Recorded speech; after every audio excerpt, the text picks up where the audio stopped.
Buenas tardes, ¿cómo están?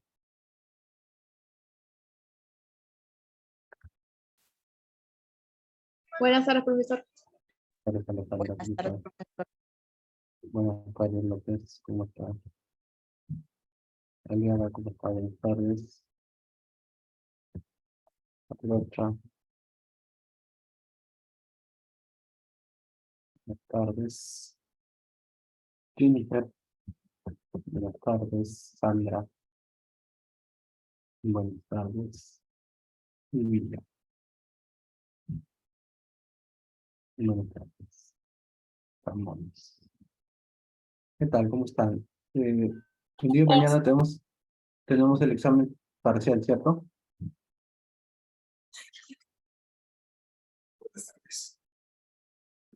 Profesor, ¿no es el viernes? Porque creo que hemos programado el examen parcial. ¿Así? No me han dicho nada. Han programado el examen parcial, profesor, de hoy día de las 10 de la noche hasta mañana al mediodía. Hasta mañana al mediodía, ¿no es?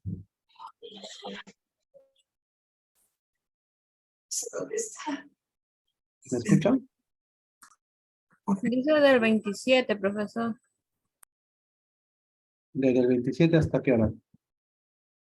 Hasta el 28 del mediodía. Ah, no es el horario de clases. No. Lo enviaron por algunos alumnos que no estaban yendo a clases en el centro de Lima. Mm, ya, entonces mañana hacemos repaso, pues. ¿Ya? No queda de otra. Sí, pues yo pensé que tomaba, pues, siempre se toma, pues, en la hora de clase, ¿no? El examen. No sé por qué la han programado tanto. Pero bueno, ya me avisan. Pues, ya dieron Profesor, buenas su... tardes. Buenas tardes. Dijo que lo programaban por las protestas porque elegían un día nada más. Ah, ya. Ya dieron su segunda evaluación aplicativa, creo que es. Todavía. Hoy día lo dan, creo, ¿no? Sí, hoy día es la evaluación continua. Evaluación continua.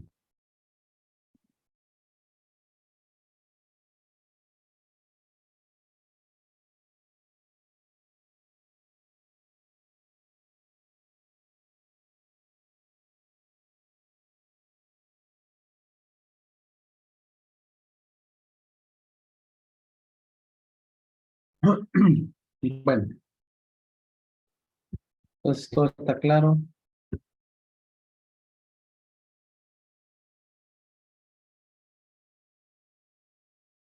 Vamos a presentar la clase del día de hoy.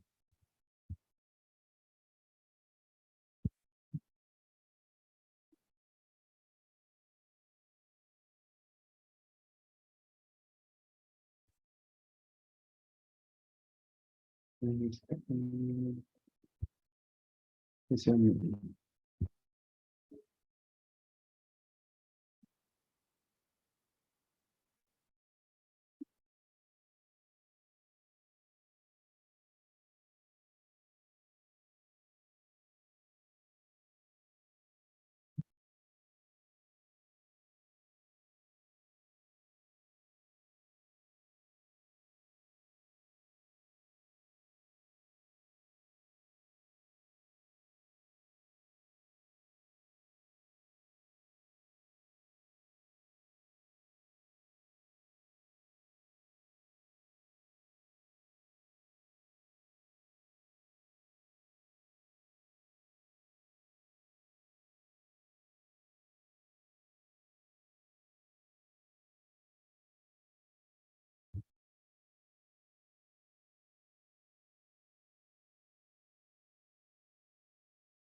Listo, chicos, el día de hoy tenemos la unidad de aprendizaje número 9 o sesión de aprendizaje número 9.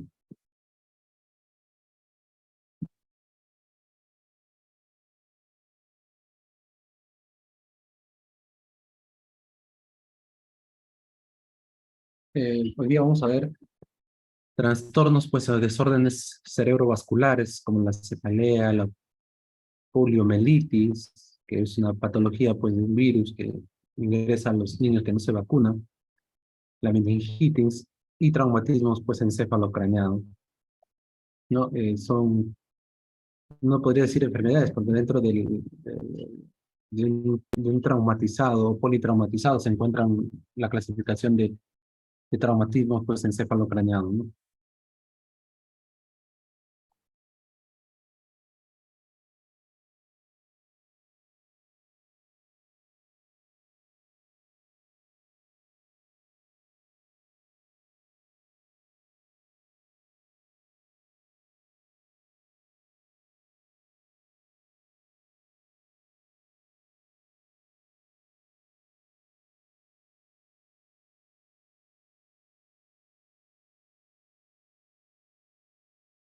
Objetivos: determinar la semiología de alteraciones neurológicas.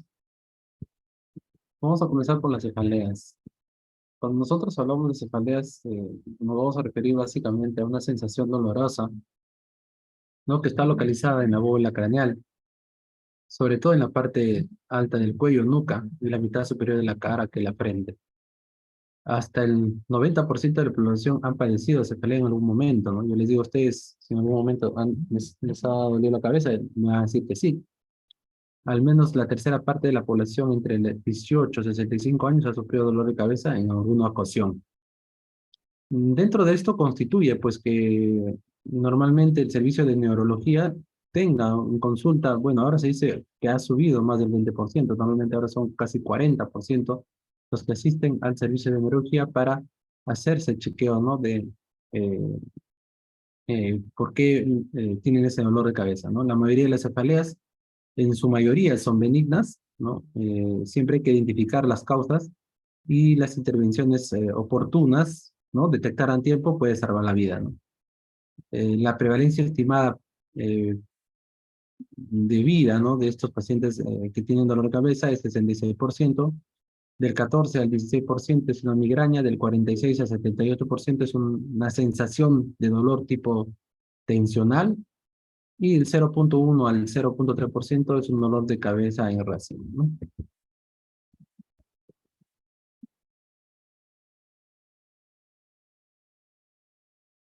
Un poquito para recordar, ¿no? Unos puntos. El encéfalo no duele, ¿no? En sí, ¿no? Es casi imposible desencadenar dolor por estímulos cerebrales, a excepción de algunos núcleos del tronco cerebral relacionados con la serotonina, ¿no? Y la epinefrina, que pueden originar un dolor parecido a la migraña. Los dolores por procesos supratentoriales, ¿no? El hemisferio cerebral se proyectan por el trigémino, ¿no? Que normalmente causa una neuropatía del trigémino, la llamamos. Es un dolor que causa, pues, una sensación intratentorial, ¿no? Hacia el occipital a través del glosofaringeo y neumogástrico. Cuando duelen los grandes vasos también, ¿no? O senos venosos, las meninges proximales, las arterias, la dura madre, la base del cráneo, así como el resto de las estructuras extracraneales producen algún dolor, ¿no? ¿Cuál es la clasificación, ¿no? Del trastorno del dolor de cabeza? Según una clasificación internacional, lo podemos clasificar en tres partes, ¿no? En tres categorías, se podría decir. Una que son las cefaleas primarias, que es un dolor que es muy doloroso y sus manifestaciones constituyen en sí una entidad patológica, o sea que están encubriendo una patología. Las cefaleas secundarias, ocasionadas por trastornos exógenos, ¿no? O sea que vienen por fuera, y, ¿no? O lesiones cerebrales, traumáticas o trastornos vasculares. Y por último, las neuropatías cerebrales, ¿no?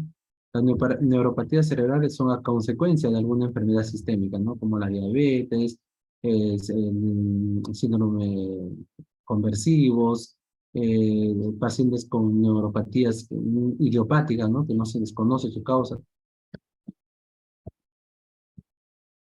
Acá tenemos un cuadro, uy, perdón.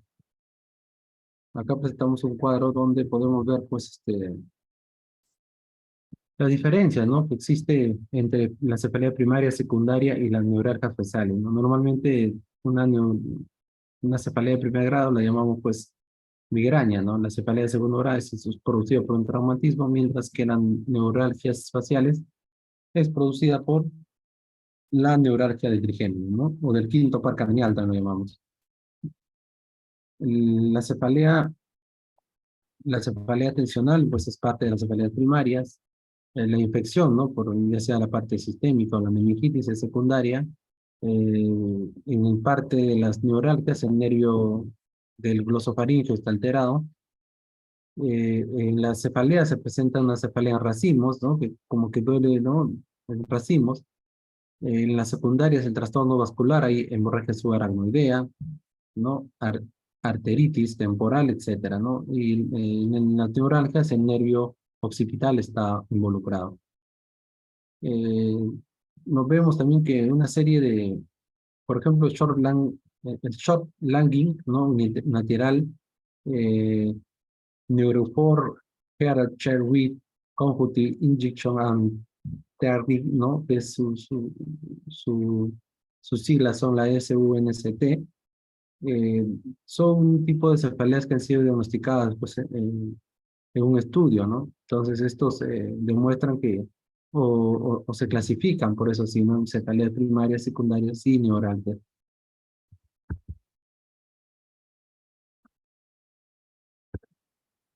¿Cuál es el origen, ¿no? ¿Cómo se origina?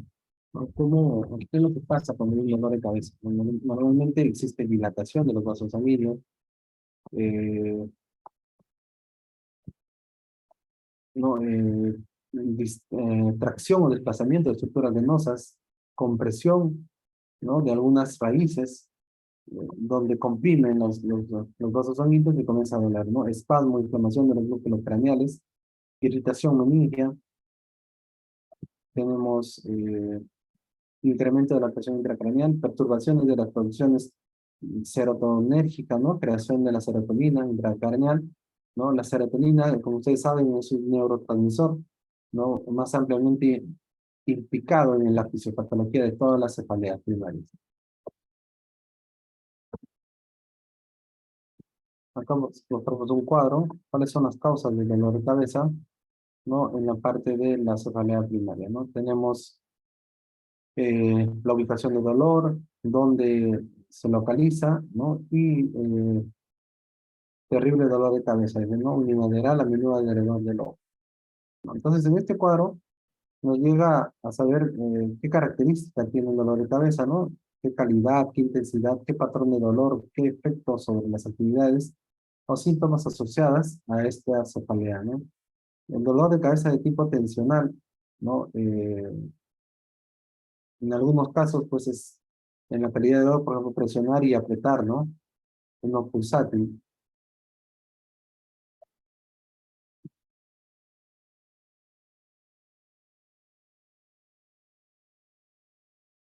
La cefalea secundaria está relacionada básicamente a meningitis. O la meningitis son cefaleas agudas, intensas, que va acompañado de rigidez de la nuca, más fiebre. No todo esto, ¿verdad? Meningitis. Movimientos oculares agudizan el dolor, ¿no? Eh, Se puede confundir con una migraña ya que se presenta síntomas de cefalea pulsátil, fotofobia, náuseas y vómitos, ¿no? El tumor cerebral o cefalea, ¿no? Trastorno más importante en un 30% de pacientes con tumor cerebral, características de cefalea, ¿no? Inespecífica, tenemos intermitente, profunda, sorda, de intensidad moderada, ¿no? Empeora el cambio de la posición, hay vómitos, existe cefalea con galactorrea o amenorrea, dolores de aparición en los pacientes con neoplasias conocidas, ¿no? Anteriormente, y cefalea de aparición brusca, ¿no? Después de inclinarse, levantarse, ¿no? O moverse, tienes ese tipo de dolor.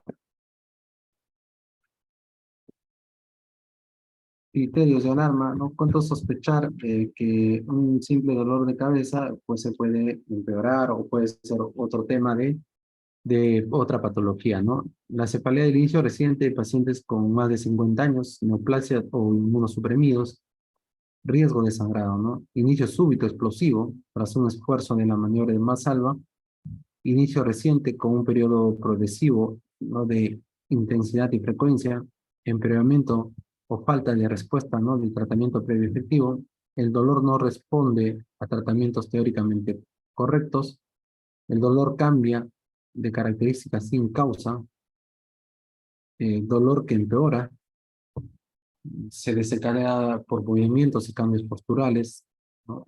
Localización estricta unilateral. Todo esto hay que tener cuidado, ¿no? Los vómitos, ¿no? De un momento a otro, los signos y síntomas neurológicos, alteraciones del nivel de conciencia, trastornos de la conducta del comportamiento y la crisis epiléptica, ¿no? Que están relacionados a todos estos criterios de alarma para nosotros tomar acción, ¿no? ¿Qué es lo que vamos a hacer? Pruebas diagnósticas. Nosotros realizamos pruebas diagnósticas, normalmente lo que nos va a determinar es este tipo de patologías, una resonancia, ¿no? Computarizada, no puede ser una tomografía también, una radiografía simple. La resonancia magnética es una herramienta de diagnóstico más sensible, ¿no? Donde se detecta rápidamente la patología intracraneal. ¿No? Mucho más importante en comparación de la tomografía, la resonancia es mucho más, brinda mejores imágenes en diferentes posiciones y diferentes ángulos de acción, ¿no?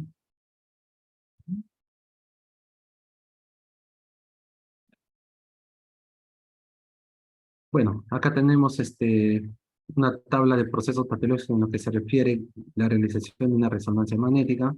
Y tenemos otro cuadro, ¿no? Que está indicando la resonancia magnética en pacientes con cefalea, ¿no? Hay que evaluar mucho la parte de la vascularización, ¿no? De esto cuando hagamos la angiografía, sobre todo por resonancia magnética, que se le mete un contraste, ¿no? Y no hay que tener mucho cuidado con el contraste porque a veces hay algunos pacientes que pueden hacer alergia y tener pues ahí a la mano, ¿no? Su soporte de adrenalina, su soporte de dexametasona, ¿no? Lo que tenga para poder erradicar este tipo de inconvenientes que se puedan producir, ¿no? Tener su papel en el estudio, ¿no? No traumático para identificar malformaciones vasculares, ¿no? Entre otras, eh, ¿no? Como vasculitis también dice que, ¿no? Entonces, estamos viendo que qué importante es la prueba diagnóstica de la resonancia, ¿no?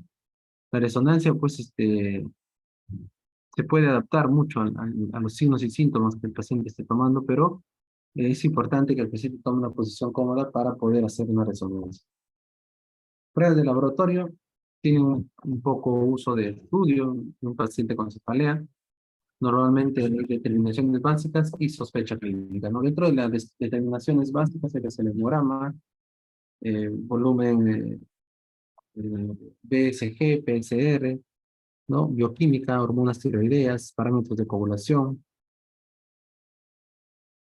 BSG, ahorita BSG, ahí la tenía acá en la boca. El PCR, pues, punción de, ¿no? Craneal, ¿no? De líquido cefalorraquídeo.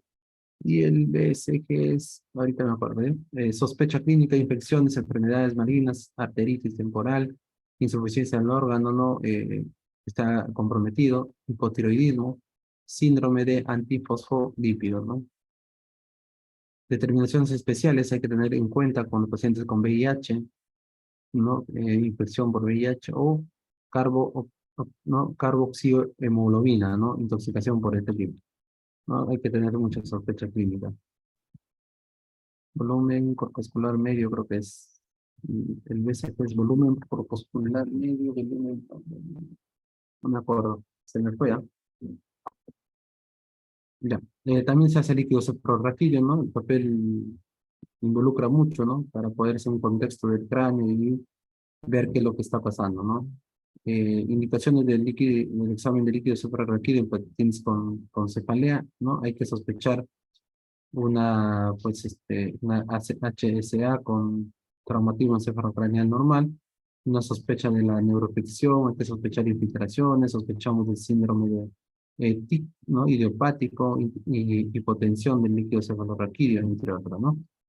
El artículo que estamos viendo al otro lado, el estudio de líquido cefalorraquídeo en un paciente con cefalea, normalmente la presión puede ser normal de menos 250 milímetros de mercurio de frecuencia. Bueno, él tuvo uno, ¿no? Hacer un examen para ver la citobioquímica, el número 2, la tinción gran para PCR, ¿no?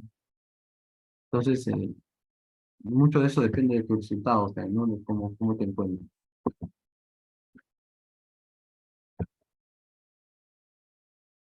Otra de las patologías pues, que tenemos es la migraña, ¿no? La migraña, es, como ustedes lo saben, es parte de los dolores de cabeza que habíamos visto, ¿no? Es una enfermedad que se manifiesta siendo una cefalea el componente predominante, ¿no? El dolor es pulsátil, es moderado a grave, más frecuente en la miarcada, ¿no? De la parte craneal, suele acompañarse de náuseas, vómitos, ¿no? Es importante, si este paciente tiene náuseas, vómitos, hay que preocuparnos, porque podría ser otra cosa, ¿no? Normalmente no es solo un simple migraña, podría estar haciendo otra alteración a nivel del cerebro. Muchas veces tras desencadenante, ¿no? Como ciertos alimentos, alcohol, estrés, menstruación, fatiga, ¿no? Se desencadena post a un acontecimiento que haya pasado, ¿no? Por ejemplo, ustedes los fines de semana, ¿no? Cuando salen, eh, llegan, ¿no? Al día siguiente están, pues, cansados, no quieren hacer las cosas bien, comienza a doler la cabeza, ¿no? ¿No? Y eso, pues, produce esto, ¿no? Las migrañas, es decir, la migraña desencadena muchas cosas, ¿no? A veces cuando está con concentración las mujeres, uno comienza a doler, ¿no? ¿No? Entonces esas migrañas hay que tratar de corregirlas, ¿no?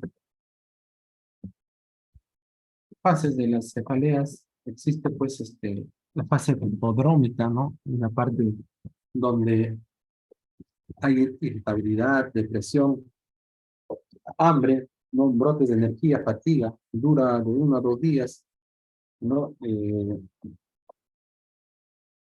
La segunda parte de la aura, ¿no? Un fenómeno neurológico, focal, eh, donde nosotros determinamos acá básicamente es que esta cefalea puede ser de hemisferios juntos o bilateral, solo un lado, ¿no?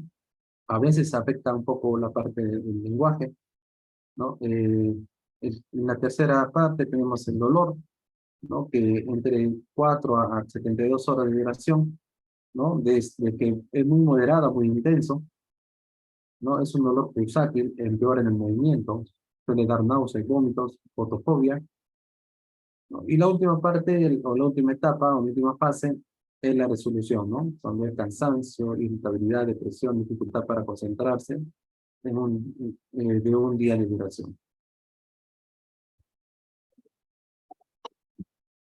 Clasificación, existe una serie de clasificación, acá les daré unas cuantas, ¿no? La migraña sin aura y con aura, ¿no? La con aura tiene pues dos tipos, ¿no? Con cefalea, sin cefalea. Después tenemos la migraña con aura del tronco, tenemos la migraña hemipléjica, ¿no? Una migraña hemipléjica familiar, tipo 1, tipo 2, tipo 3.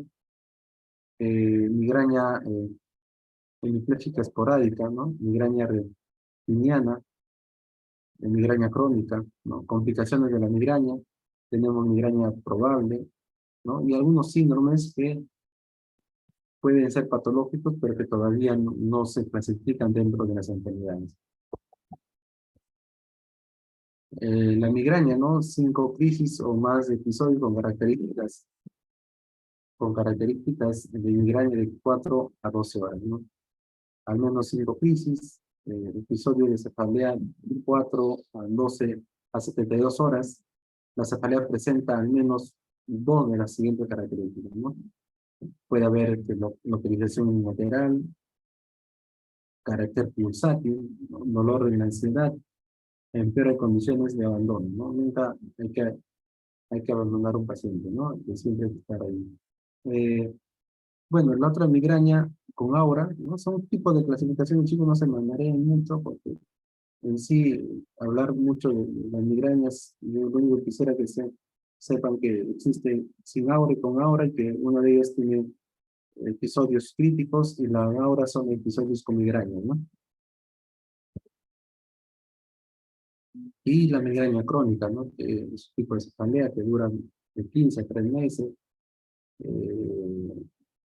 No, durante un periodo de 8 a más meses, ¿no? A veces cumple, hasta puede ser 3 meses.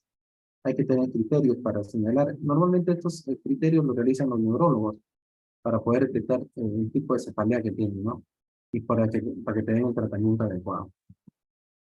Tratamiento hay farmacológico y no farmacológico. Dentro del farmacológico puedes evitar eh, factores desencadenantes, ¿no? Por ejemplo, lo más importante, ¿no? Es la depresión, chicos. La depresión, cuando uno se deprime, está estresado, tiene ansiedad, los dolores de cabeza aparecen, ¿no?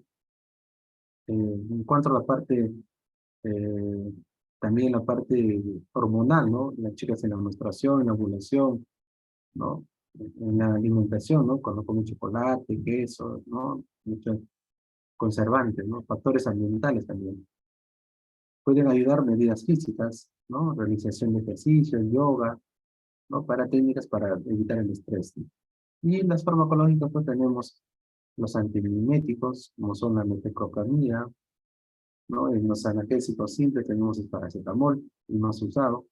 En unos años tenemos pues el ácido acetilsalicílico, el naproxenio, ibuprofeno, diclofenaco, estramitropano y ketoconazole, ¿no? Y sus dosis correspondientes para cada kilogramo de peso, ¿no? El tratamiento es sintomático y preventivo, ¿no? Sintomático porque vamos a combatir ese tipo de dolores con de repente un paracetamol, ¿no? O de repente un ibuprofeno. Preventivo ya cuando puedas tomar pues la nitroglicerina o la mirtazapina, ¿no? Es uso exclusivo para las cefaleas, ¿no? Que duran de 6 a 9 días, ¿no? Son medicamentos que ayudan a disminuir los dolores de cabeza, pero también tiene una contraindicación, ¿no? Que pueden, es muy dependiente de estas medicinas, ¿no?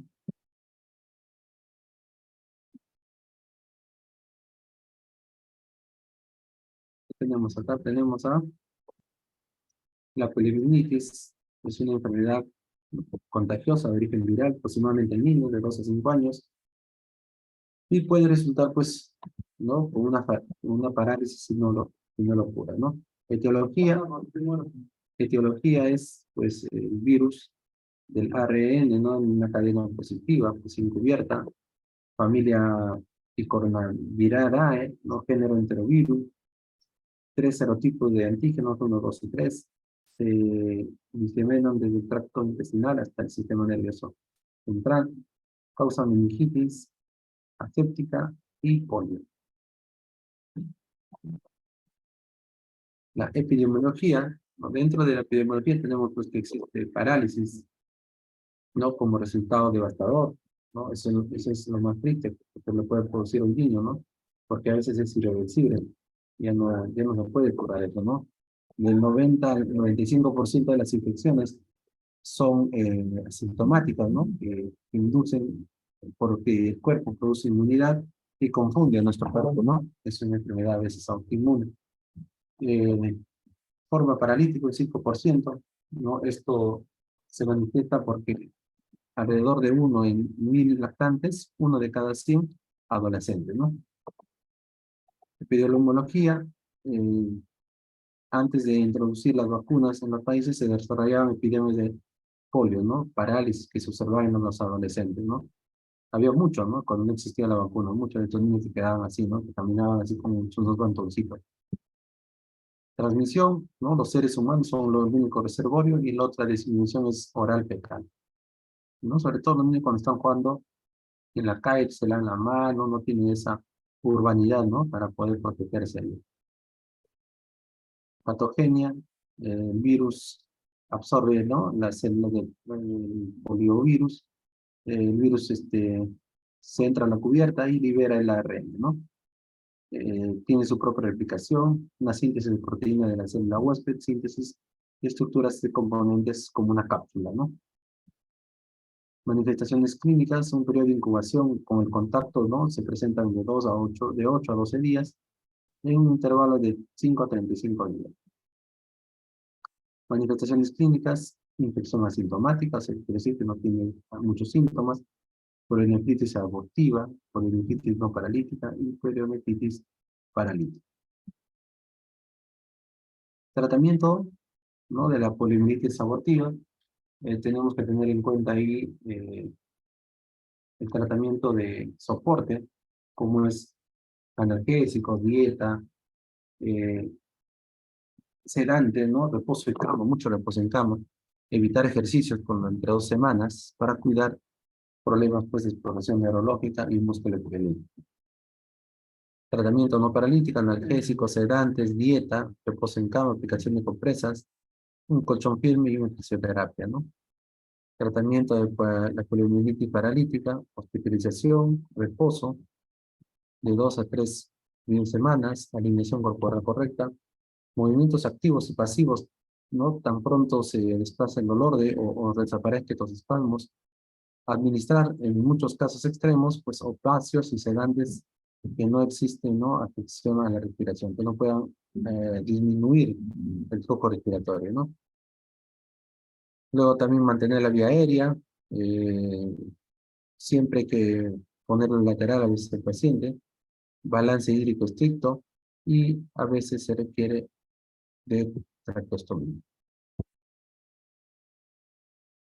Ahora tenemos la meningitis. La meningitis es, se encuentra pues en la meninge, ¿no?, que tienen 3 capas, la dura madre, aracnoides y la pía madre, ¿no? La meningitis es una inflamación de unas membranas que cubren el sistema nervioso, ¿no?, y el del líquido cefalorraquídeo lo contiene. La meningitis no bacteriana con frecuencia se denomina meningitis atípica, mientras que la meningitis bacteriana se denomina meningitis purulenta, ¿no? Tipos de meningitis tenemos la meningitis bacteriana, que puede ser pues de las bacterias B, C, D, ¿no?, o neumococo. Meningitis viral, este tipo tiene un pronóstico leve y la mayoría de los casos no requiere tratamiento. ¿Cómo se contagia esta meningitis, no? Normalmente se contagia por la gotita de la saliva, ¿no?, a través de objetos que es habitual y que ocurre en pocas personas, ¿no? Antes que no se usaba mascarilla, imagínense, ¿no? Las causas más frecuentes de la meningitis por las infecciones, ¿no?, que pueden estar provocadas por un virus, una bacteria más comunes, y menos grave, ¿no?, por infecciones víricas.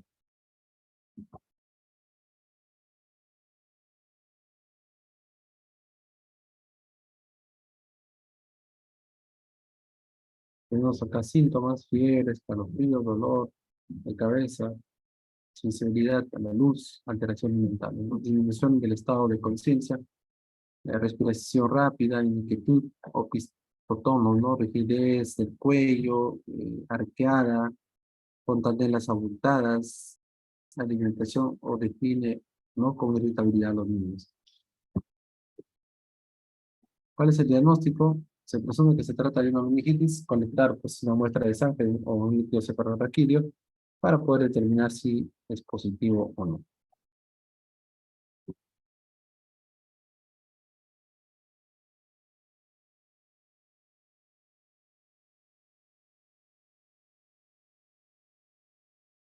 ¿No? El diagnóstico les he dicho, líquido cefalorraquídeo.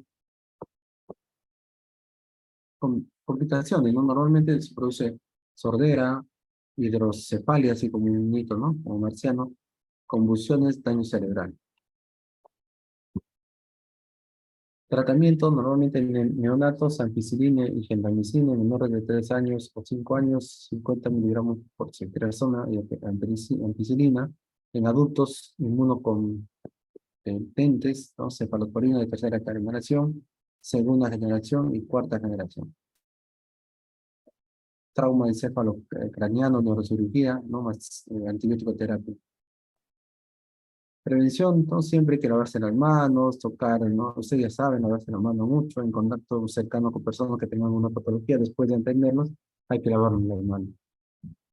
El traumatismo encefalocraniano, la definición es una transmisión aguda de energía, ¿no?, al cráneo y su contenido.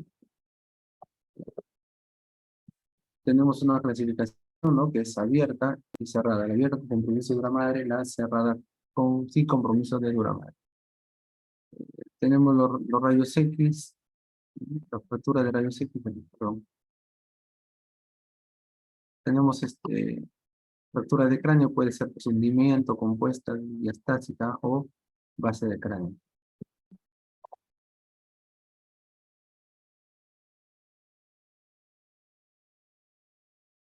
Acá tenemos el TEC, ¿no? Y tenemos la escala de Glasgow, ¿no? Que podemos medir la respuesta visual o palpebral, la respuesta oral, ¿no? Y la respuesta motora, el movimiento, ¿no? Cada uno tiene sus valores.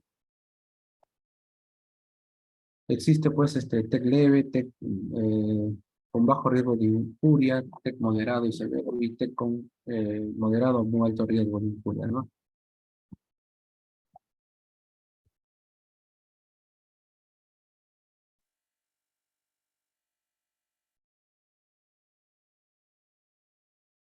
¿Todo bien? ¿O han volado?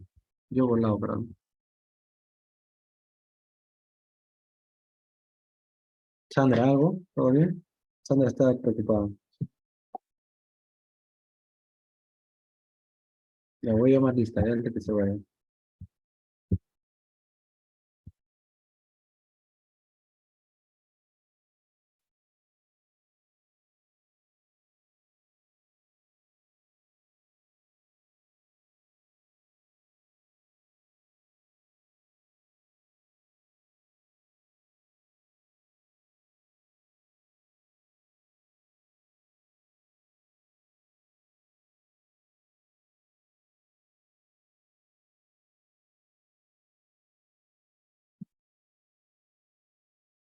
Atentos a la lista.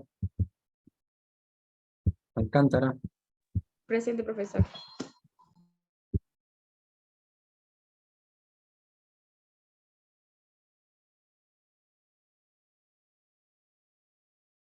Alcántara está presente.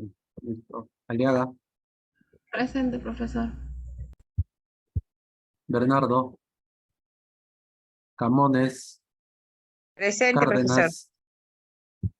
Presente, Cárdenas. profesor. Buenas tardes. Buenas Presente. tardes. Castrejón. Presente, profesor. Córdoba. Córdoba. Cos. Presente, profesor. Cos. Cos. Gómez. Gómez. Presente, profesor. Guamán. Guamán. Presente, profesor, presente. Huerta. Huerta. Huerta. López Chávez. López Chávez. López Cisneros. Presente, López profesor. Buenas Cisneros. tardes. López Chávez, presente, profesor. López Cosquillo. López Cosquillo. Presente, profesor López Cosquillo. Mendoza Silva. Mendoza Silva. Núñez. Núñez. Núñez. Presente. Orozco. Orozco. Orozco. Orozco. Palomares. Palomares. Pérez. Pérez. Presente, profesor. Ricaldi. Ricaldi.